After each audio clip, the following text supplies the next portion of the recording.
Hey guys, मैं आपकी दोस्त इसका आ चुकी हूँ निया एंड कनिष्का की लव स्टोरी का पार्ट 8 लेकर के। तो आई होप गाइस कि आप सब लोग इस स्टोरी को एंजॉय कर रहे होंगे। तो अगर आप इसे एंजॉय कर रहे हैं तो प्लीज़ यार चैनल को सब्सक्राइब कर दो ना। इतना कंजूसी क्यों करते हो? चैनल को सब्सक्राइब करने के साथ साथ लाइक भी कर दिया करिए और दिल करे तो वीडियो को शेयर भी कर दिया करिए। तो चलिए बातें ख़त्म होती हैं और हम अपनी स्टोरी को आगे बढ़ाते हैं।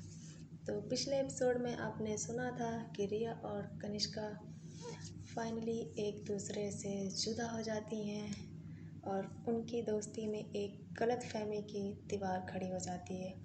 वो दीवार ज़्यादा मजबूत नहीं होती है, लेकिन एक तरफ से कहा जाए तो शुरुआत हो ही जाती है और वो भी एक तरफ़ा होती है, रिया की तरफ से होती है। कनिष्का को किसी प्रकार की कोई भी अपनी दोस्ती को लेकर के गिले शिकवे नहीं होते हैं, क्योंकि उसे सारी सिचुएशंस के बारे में पता होता है। तो फाइनली हम आगे बढ़ते हैं और आते हैं अपनी आज के एपिसोड में और उम्मीद करते हैं कि आज का एपिसोड कल के एपिसोड की तरह इमोशनल नहीं होने वाला होता है, क्योंकि कल का एपिसोड सिर्फ आपके लिए नहीं मेरे लिए भी काफ़ी इमोशनल था, क्योंकि मैं जितनी देर भी उस स्टोरी को रिकॉर्ड कर रही थी मेरी आंखों से आंसू लगातार गिर रहे थे। तो फाइनली मैं परेशान हो गई और मैंने स्टोरी की रिकॉर्डिंग बंद कर दी थी। तो चलिए आज उस स्टोरी को आगे बढ़ाते हैं। तो धीरे धीरे देखते देखते वक्त गुजरता जाता है और पता ही नहीं चलता है कि कब इस घटना को 1 महीने बीत जाते हैं। फाइनली रिया धीरे धीरे अकेले रहना सीख जाती है और जैसे जैसे कनिष्का और रिया के बीच की दूरियां बढ़ती जाती हैं, वैसे वैसे विधि और रिया के बीच की नज़दीकियां भी बढ़ती जाती हैं। विधि को इन दिनों एहसास हो चुका होता है कि वो रिया को लाइक करने लगी है, बट जैसा कि आप सब जानते हैं विधि ये बात रिया को चाह कर भी नहीं बता सकती।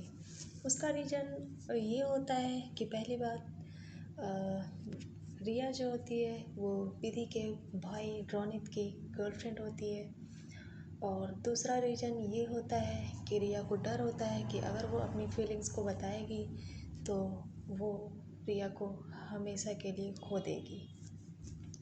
ये जो सेकंड वाला डर होता है वो लगभग सभी लोगों को होता है, सभी लोगों को होता है, चाहे वो लड़की हो चाहे वो लड़का हो। इस फीलिंग से सभी लोग डरते हैं और उन्हें लगता है कि अगर वो अपनी फीलिंग्स को अगले इंसान के सामने रखते हैं तो हो सकता है कि वो उस इंसान को हमेशा हमेशा के लिए खो दे। और यही रीज़न होता है कि आधे से ज़्यादा प्यार शुरू होने से पहले ही ख़त्म हो जाता है। तो हमारी विधि भी कुछ इसी स्थिति से गुजर रही होती है, लेकिन इन 1 महीनों में उसने हर एक कदम पे रिया का साथ दिया होता है और यही वजह होती है, या फिर यूँ कह लें कि विधि एक काफ़ी बड़ी वजह होती है रिया के रिकवर होने में, जो उसकी मदद करती है। अब आते हैं कपूर हाउस की तरफ। लगभग इस स्टोरी के सभी लोग अपनी अपनी लाइफ में आगे बढ़ रहे होते हैं, तो कनिष्का भी क्यों पीछे रहने वाली थी। धीरे धीरे कनिष्का ने अपने आप को कपूर हाउस में पूरी तरह एडजस्ट कर लिया और वहाँ लगभग सभी लोग कनिष्का को काफ़ी पसंद किया करते थे। यहाँ तक कि कपूर हाउस की हेड लेडी मिसेस कपूर भी कनिष्का को बहुत पसंद करती थी और उन्हें इस बात का बिल्कुल एहसास नहीं होता था कि कनिष्का उनकी केयर टेकर है। जब भी कनिष्का उनके पास रहती थी तो उन्हें उससे बहुत अपनापन फील होता था और यही वजह थी कि काफ़ी कम समय में वो दोनों एक दूसरे के काफ़ी करीब आ चुके थे। वहाँ ऐसा एक भी इंसान नहीं था जो कनिष्का के काम और सिंपल पर्सनालिटी से इम्प्रेस ना हो। मिस्टर कपूर जो कि कभी कभी आते थे, वो भी कनिष्का के इस शांत स्वभाव से काफ़ी प्रभावित हुए। कनिष्का अपने खाली समय में अपना पूरा ध्यान गार्डन में लगाती थी और यही वजह थी कि धीरे धीरे वो खूबसूरत गार्डन और भी खूबसूरत हो गया। वहाँ मौजूद सभी लोगों को ये बात पता थी कि कनिष्का को गार्डन में काम करना काफ़ी पसंद था। उसका लगभग खाली समय गार्डन एरिया में ही बीतता था। इन 1 महीनों में कनिष्का एक बार भी रिया से नहीं मिली और इसकी वजह ये थी कि रिया अब भी कनिष्का से नाराज़ थी। कनिष्का जब भी रिया को कॉल करती, रिया हमेशा उसका कॉल कट कर देती, पर फिर भी कभी भी कनिष्का के चेहरे पर कोई भी उदासी या फिर गुस्से के भाव नहीं दिखे। भले ही रिया और कनिष्का के बीच का माहौल अभी कुछ खास ठीक नहीं था, पर कनिष्का को इस बात का यकीन था कि वो एक दिन रिया को ज़रूर मना लेगी। अगली सुबह जब कनिष्का सो कर के उठी तो उसे ऐसा महसूस हुआ जैसे आज की सुबह बाकी दिनों से काफ़ी अलग है। कनिष्का जल्दी से रेडी हुई और नीचे चली गई। जब वो नीचे आई तो उसने देखा कि घर में काफ़ी सारे लोग हैं और सभी लोग बहुत बिजी हैं। दादी माँ आज उसके बिना ही रेडी हो चुकी हैं और सभी लोगों को कुछ इंस्ट्रक्शंस दे रही हैं। कनिष्का धीरे से सबको इग्नोर करते हुए दादी माँ के पास आई और उन्हें ग्रीट किया और ग्रीट करने के बाद उनके पास बैठ गई। जैसे ही दादी माँ ने अपनी बात ख़त्म की, वो कनिष्का की तरफ मुड़ी। आज दादी माँ बहुत खुश थी। उनके चेहरे को देखकर ऐसा लग रहा था कि आज ज़रूर उनके लिए कोई बहुत ही खास दिन है। कनिष्का ने दादी माँ को देखा और उनसे धीरे से पूछा, दादी माँ, क्या आज कुछ खास है? ये सुनकर दादी माँ की आंखों में चमक आ गई और उन्होंने खुश लगते हुए कहा, हाँ, आज का दिन बहुत खास है।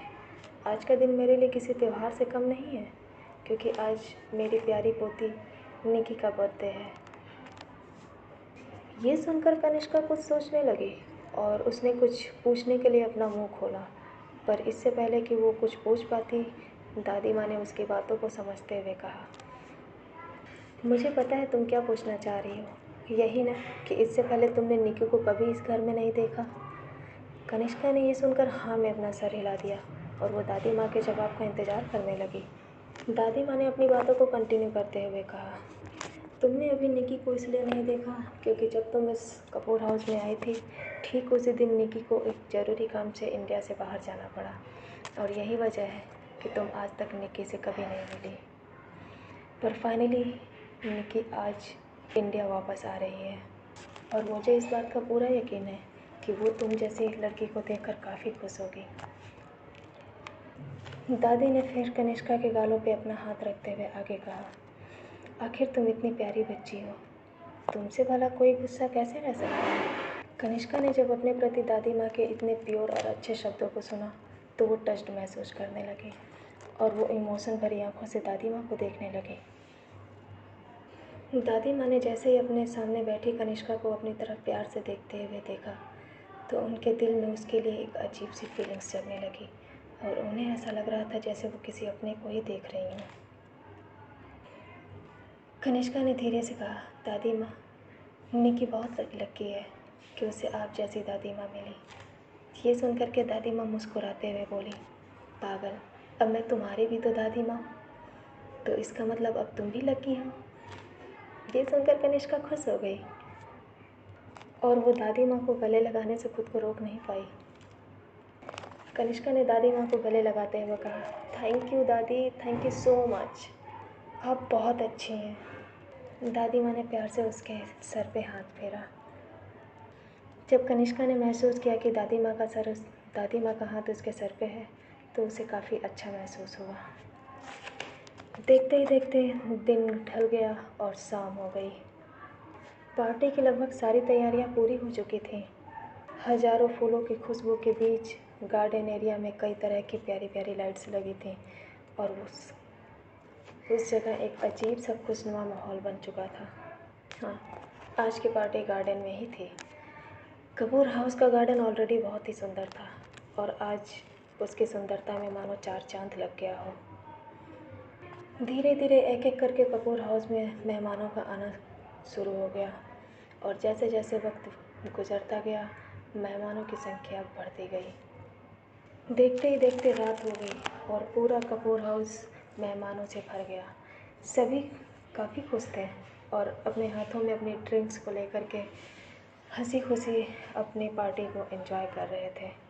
दादी माँ अपने सामने का इस खुशनुमा माहौल को देखकर काफ़ी खुश थी और लगभग सेटिस्फाई होकर के चुपचाप उन सभी लोगों को हंसते बात करते हुए देख रही थी। लोग छोटे छोटे ग्रुप्स में बटे हुए थे और वो अपने बिजनेस के बारे में ही डिस्कस कर रहे थे। अक्सर छोटे बड़े बिजनेसमैन ऐसी पार्टियों का इंतज़ार करते थे क्योंकि इस पार्टी में अच्छा मौका होता था कि वो अपने कॉन्टैक्ट्स को बढ़ाएं और अपने बिजनेस को ज़्यादा से ज़्यादा फ़ायदा दिला सकें। और यही वजह थी कि इस तरीके की पार्टी कोई भी छोड़ना नहीं चाहता था। दादी माँ पार्टी हॉल के बीचों बीच बैठी हुई थी और कनिष्का भी उनके पास में ही खड़ी थी। उसके चेहरे को देखकर ऐसा लग रहा था जैसे अपने सामने चल रही इस पार्टी में वो बिल्कुल इंटरेस्टेड नहीं है और कभी भी वो यहाँ से जा सकती है, पर वो ऐसा नहीं कर सकती थी। क्योंकि दादी माँ की तबीयत कुछ खास अच्छी नहीं थी, तो ये कनिष्का की रिस्पॉन्सिबिलिटी थी कि वो उनका ध्यान रखे। इस पूरे समय में कनिष्का ने किसी से कोई बात नहीं की और वो चुपचाप दादी माँ के पास ही खड़ी रही। धीरे धीरे वक्त गुजरता गया और रात के 8:30 बज गए। तभी कपूर कॉरपोरेशन के मेन एंट्रेंस पे एक वाइट कलर की कार आकर के रुकी और ड्राइवर ने पीछे का डोर ओपन किया। कार का डोर ओपन होते ही उसमें से एक खूबसूरत सी लड़की बाहर निकली। उसने एक वाइट कलर का लॉन्ग गाउन पहन रखा था और उसकी नीली गहरी आंखें तारों की तरह टिमटिमा रही थी। उसके गुलाबी होठों पर एक प्यारी सी मुस्कान थी और वो अपनी चमकती हुई आंखों से अपने आसपास की सराउंडिंग की तरफ एक्साइटमेंट में देख रही थी। उसके गले में एक पतली सी सिंपल सी चैन थी, पर वो उसकी खूबसूरती में 4 चांद लगा रही थी। उसके राइट हैंड में एक ब्रेसलेट था जिसमें से 2 स्टार और एक चांद लटक रहे थे। उस लड़की को देखकर ऐसा लग रहा था मानो कोई आसमान की पर अप्सरा दूध में नहाकर सीधा ज़मीन पर आ उतरी हो। जैसे ही वो लड़की रेड कारपेट से होते हुए अंदर आई, वहाँ मौजूद सभी लोगों की नज़रें उस पर जा टिकी और कुछ अनमैरिड लड़कों को तो ऐसा लग रहा था जैसे उन्हें एक बिजली का झटका सा लग गया हो। उन्हें ये बात समझ नहीं आ रही थी कि आखिर कोई इतना सुंदर कैसे हो सकता है। कुछ देर तक यूं ही घूरने के बाद जब फाइनली लोगों को इस बात का एहसास हुआ कि वो लड़की कौन थी, तो बिना किसी देरी के उन लोगों ने उसे चारों तरफ से घेर लिया और उसे जन्मदिन की बधाइयाँ देने लगे। निया कपूर ने उन्हें मुस्कुराते हुए काफ़ी प्यार से ट्रीट किया और हमेशा की तरह उसके चेहरे पे दिखने वाला गुस्सा आज गायब था। दादी माँ को इस बात का एहसास नहीं था कि उनकी लाडली पोती ऑलरेडी पार्टी में आ चुकी है और वो अपनी ही दुनिया में मगन थी। उनके साइड में खड़ी कनिष्का ने जब देखा कि आखिर लोग इतना शोर क्यों कर रहे हैं, तो उसने उस इंसान को देखने की कोशिश करी, पर लोगों की इतनी भीड़ थी कि उसे कुछ भी नहीं दिखा। कभी उसे लोगों की भीड़ से उस लड़की की आंखें दिखती, तो कभी होठ, तो कभी उसके कपड़े, पर उसके पूरे चेहरे को वो एक बार भी नहीं देख पाई थी। फाइनली उसने थक हार करके अपनी नज़रें उससे हटा ली और जैसे ही उसकी नज़रें नीचे गईं तो उसने देखा कि दादी माँ अपने कपड़ों को सही करने की कोशिश कर रही थी। शायद ज़्यादा देर से व्हील चेयर पर बैठने के कारण उनके कपड़े सिकुड़ गए थे और वो उसे सही करने की कोशिश कर रही थी। कनिष्का धीरे से दादी माँ के आगे चल कर आई और उसने उनके सामने बैठते हुए कहा, दादी माँ लाइए, मुझे सही करने दीजिए। ये सुनकर के दादी माँ ने प्यार से उसकी तरफ देखा और हामी में सर हिला दिया। लोगों से मिलने के बाद निया धीरे धीरे रोनित और विधि के साथ दादी माँ के पास आ गई और इस बीच उसने दादी माँ के पैरों के बगल में बैठी उस लड़की की तरफ बिल्कुल ध्यान नहीं दिया। निया जैसे ही दादी माँ के पैरों को छूने के लिए नीचे झुकी तो अगले ही पल कुछ ऐसा हुआ जिसकी उम्मीद वहाँ मौजूद किसी ने भी नहीं की थी। दादी माँ के पैरों के पास बैठी कनिष्का ने जैसे ही ये महसूस किया कि उसके पास कोई खड़ा है, तो उसने उस इंसान को देखने के लिए फाइनली अपना सर ऊपर किया। पर अनफॉर्चुनेटली जैसे ही कनिष्का ने अपना सर ऊपर किया, ठीक उसी वक्त निया ने भी दादी माँ के पैरों को छूने के लिए अपना सर नीचे झुकाया और अगले ही पल निया के लिप्स कनिष्का के होठों से जाकर टकरा गए। ये देखकर वहाँ मौजूद सभी लोगों की आंखें फटी की फटी रह गई और यहाँ तक कि खुद निया और कनिष्का भी अपनी जगह पर जम गई और कुछ सेकंड तक हैरानी भरी नज़रों से एक दूसरे को देखती रह गई। कुछ समय ऐसे ही रहने के बाद फाइनली निया कपूर ने रिएक्ट किया और वो अपनी जगह पर सीधी खड़ी हो गई। ये देख कर के कनिष्का भी अपनी जगह से खड़ी हुई। निया ने जैसे ही अपने सामने खड़ी उस लड़की को देखा तो कुछ देर पहले जो उसके चेहरे पर काम और जेंटल एक्सप्रेशंस थे, उसकी जगह पर फाइनली गुस्से और शर्मिंदगी से भरे एक्सप्रेशन छा गए। अपने सामने खड़ी उस लड़की को वो घूर घूर कर देखने लगी और उसने अपनी नज़रों को वहाँ मौजूद सभी लोगों पर घुमाया। जब निया ने अपने आसपास के लोगों को अजीब नज़रों से उसकी तरफ देखते हुए देखा तो उसके चेहरे पर जो गुस्सा था वो 7वें आसमान पर पहुंच गया। वहाँ मौजूद वो लोग जो निया कपूर के रियल एटीट्यूड से वाकिफ़ थे, उन्होंने कनिष्का को सिंपैथी भरी नज़रों से देखा। इससे पहले कि वहाँ मौजूद कोई भी इंसान इस मैटर पे अपना ओपिनियन रख पाता, एक जोरदार थप्पड़ की आवाज़ उनके कानों में गूंज उठी और सभी लोगों ने हैरानी के मारे निया की तरफ देखा।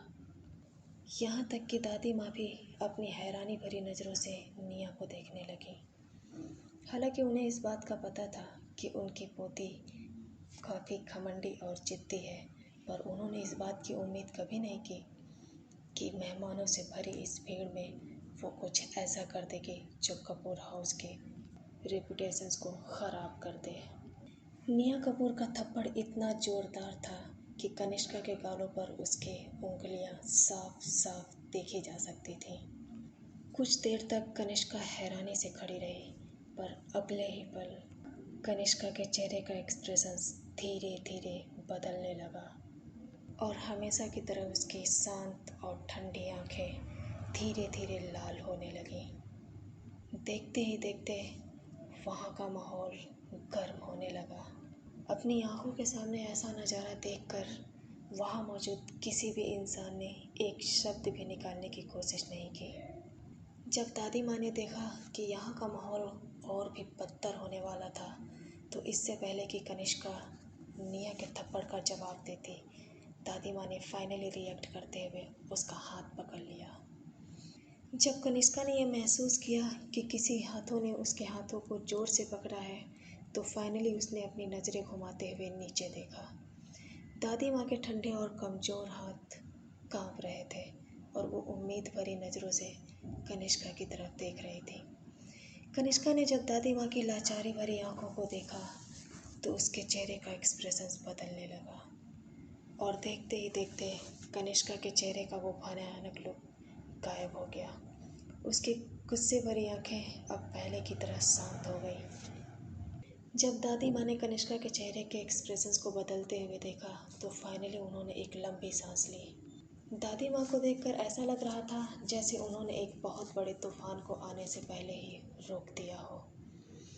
हालांकि कनिष्का का एक्सप्रेशंस बदल गया था, पर कपूर हाउस के उस पार्टी में मौजूद कॉर्नर एरिया में एक इंसान ऐसा भी था जिसकी आंखें लगातार गुस्से से लाल होती जा रही थी। करीब 6 फुट का एक आदमी ब्लैक सूट पहने खड़ा था और वो अपने सामने इस हो रही पूरी घटना को घूर कर देख रहा था। उसकी आंखों में देखकर ऐसा महसूस हो रहा था कि वो अपने सामने खड़े इन लोगों को जान से मार देगा। उस आदमी ने अपनी मुट्ठी को कस के बंद कर ली और देखते ही देखते उसके हाथों की नसें साफ साफ दिखने लगीं। वहाँ मौजूद किसी भी इंसान ने उस चेहरे की ओर नोटिस नहीं किया और ना ही वहाँ किसी को इस बात का अंदाज़ा था कि आखिर वो इंसान कौन था। वो इंसान देखने में काफ़ी गुड लुकिंग था, पर गुस्से की वजह से उसके चेहरे का खूबसूरत लुक अब भयंकर लुक में बदल गया था। दादी माँ ने जैसे ही कनिष्का के हाथों को छोड़ा, वो वहाँ से जाने के लिए मुड़ गई, पर जैसे ही वो 2-3 कदम आगे गई, अपनी जगह पर रुक गई और उसने मुड़ करके बिना किसी एक्सप्रेशंस के निया कपूर को देखा। जब निया ने कनिष्का को अपनी तरफ देखते हुए देखा तो उसकी नज़र उसके गालों पर गई। जब निया की नज़र कनिष्का के उस चोट पर पड़ी तो अगले ही पल उसके दिल में एक अजीब सा दर्द उठने लगा। फाइनली कनिष्का मुड़ी और वहाँ से चली गई और निया कपूर अपनी जगह पर चुपचाप उसे जाते हुए देखती रही। कनिष्का के वहाँ से जाने के बाद निया के चेहरे पर एक गहरी उदासी छा गई। ऐसा लग रहा था कि उसके दिल का दर्द उसके चेहरे पे उभर आया हो। ऐसा पहली बार था जब निया को अपनी गलती का एहसास हो रहा था और उसका दिल यही कर रहा था कि वो इस पार्टी से इतनी दूर भाग जाए, इतनी दूर भाग जाए कि यहाँ मौजूद किसी भी इंसान की नज़रें उसे ढूंढ ना सके।